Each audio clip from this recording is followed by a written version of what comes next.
Director de CIF Carlos Arrosa de Pontevedra. Cuéntanos en 2 minutos este campeonato de sumillería, ¿cuál es el objetivo principal que tiene? Hay 2 objetivos fundamentales y el primero es memorar a nuestro querido amigo y compañero Suso Domínguez, fallecido hace 2 años, y con él pues de alguna manera era muy querido por este centro y muy sentido por todos los compañeros de las escuelas de hostelería, y es un momento pues para reunirnos todos y hacer un recordatorio, lembrarnos de él. Y el segundo objetivo es que dentro de las especialidades de los ciclos formativos de hostelería y turismo, en concreto de servicios, hay el perfil profesional de sumillería.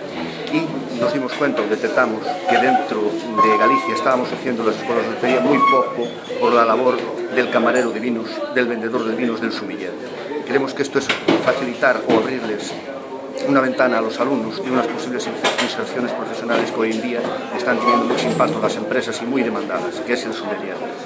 Ese es el objetivo fundamental.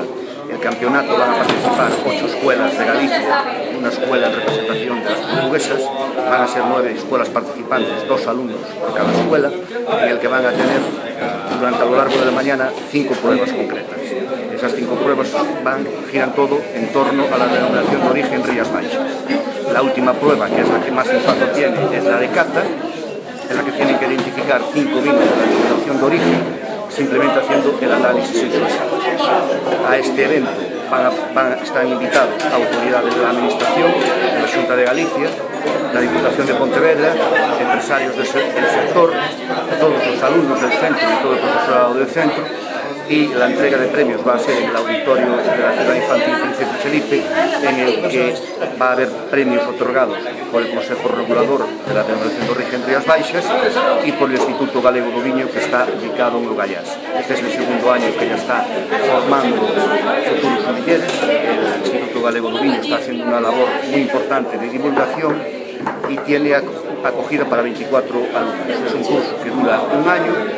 Su coste por alumno es de 3.350 euros y el Instituto Galego do Viño pone a disposición de nuestros terceros, del tercer al primer clasificado, 3.500 euros en becas para poder realizar el curso.